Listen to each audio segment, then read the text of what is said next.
मनोज एक 22 साल का नौजवान था जो पढ़ाई पूरी करने के बाद अब अपने करियर की तलाश में था। वो अपने चाचा चाची के साथ एक छोटे से शहर में रहता था। चाचा का नाम विनय और चाची का नाम नंदिता था। विनय एक प्राइवेट कंपनी में काम करते थे और काम के सिलसिले में अक्सर शहर में से बाहर रहते थे। घर में ज़्यादातर समय मनोज और नंदिता ही अकेले रहते थे। नंदिता बेहद खूबसूरत और समझदार महिला थी। जब वह इस घर में नई नई आई थी तब उसमें थोड़ा संकोच और घमंड था, लेकिन धीरे धीरे वह सबके साथ घुल मिल गई। मनोज और नंदिता के बीच भी एक अच्छा रिश्ता बन गया था। दोनों अक्सर हंसी मजाक करते, साथ में फिल्म देखते और कभी कभी गहरी बातें भी कर लेते। मनोज को हमेशा लगता है कि नंदिता एक खुशहाल शादीशुदा ज़िंदगी जी रही है, लेकिन धीरे धीरे उसे एहसास हुआ कि ऐसा नहीं है। चाचा का ज़्यादातर समय काम में ही बीतता और वह नंदिता को अकेला छोड़ देते। एक दिन मनोज ने देखा कि चाची छत पर अकेली खड़ी थी और उसकी आंखें किसी अनकही उदासी से भरी हुई थी। मनोज ने धीरे से पूछा, चाची, आप कुछ परेशान लग रही हैं।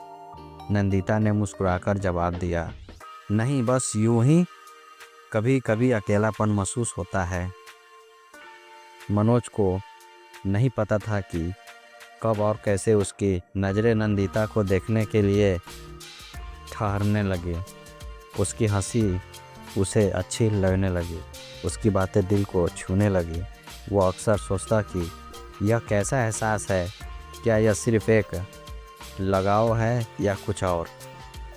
एक दिन बारिश हो रही थी। घर में सिर्फ मनोज और नंदिता थे।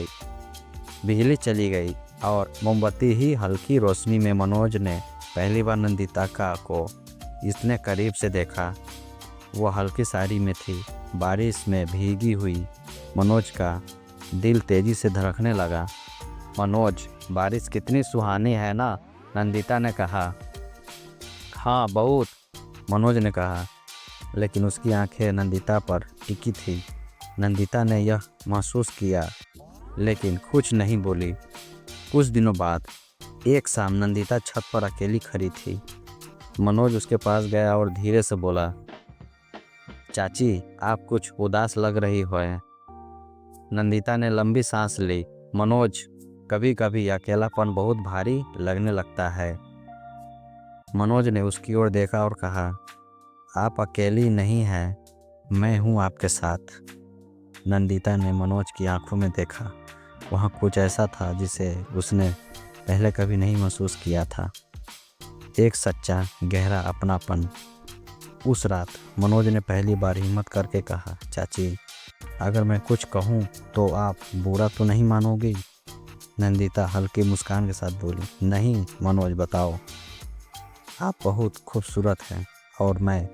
मनोज के शब्द अधूरे रह गए। नंदिता चुप रही, लेकिन उसकी आंखों में एक चमक थी। उन्होंने धीरे से मनोज का हाथ पकड़ लिया और कहा, कुछ बातें अनकही ही अच्छी होती है मनोज। उस पल में बिना कुछ कहे भी बहुत कुछ कहा जा चुका था।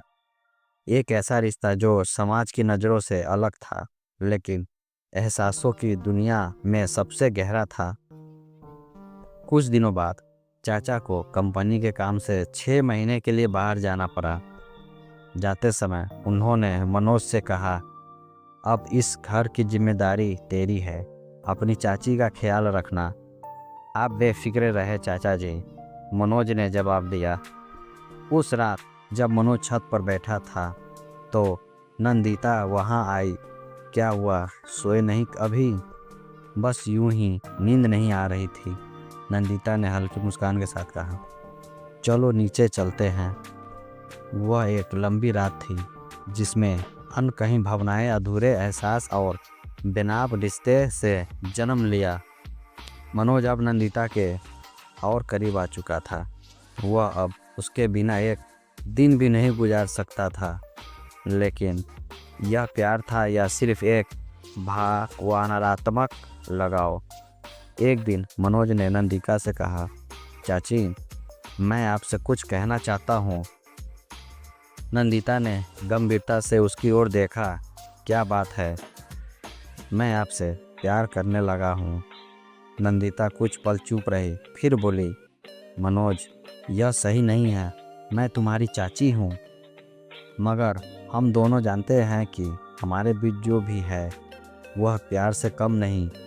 नंदिता ने उसकी ओर देखा, लेकिन कुछ नहीं कहा। शायद कहीं न कहीं वह भी इस एहसास को महसूस कर रही थी। मनोज और नंदिता के रिश्ते ने एक नया मोड़ ले लिया था। वह अब हर पल साथ बिताते थे, लेकिन दोनों जानते थे कि यह रिश्ता हमेशा के लिए नहीं हो सकता। एक दिन मनोज ने फैसला किया कि अब उसे आगे बढ़ना चाहिए। चाची, मैं शहर जा रहा हूँ अपने करियर के लिए। नंदिता की आंखों में आंसू आ गए, लेकिन उन्होंने मुस्कुराकर कहा, यह सही फैसला है मनोज। मैं तुम्हारे साथ हमेशा हूँ, चाहे दूर से ही सही। मनोज ने उसके हाथ को हल्के से दबाया और कहा, आप मेरे लिए दिल में हमेशा रहोगी। उस दिन के बाद मनोज अपने करियर में आगे बढ़ गया और नंदिता अपने परिवार के साथ अपनी ज़िंदगी में। दोनों के बीच एक अनकहा रिश्ता हमेशा बना रहा, जिसे कभी किसी ने नहीं समझा। यह थी एक अधूरी मोहब्बत की दास्तान, जो पूरी होते हुए भी अधूरी रह गई।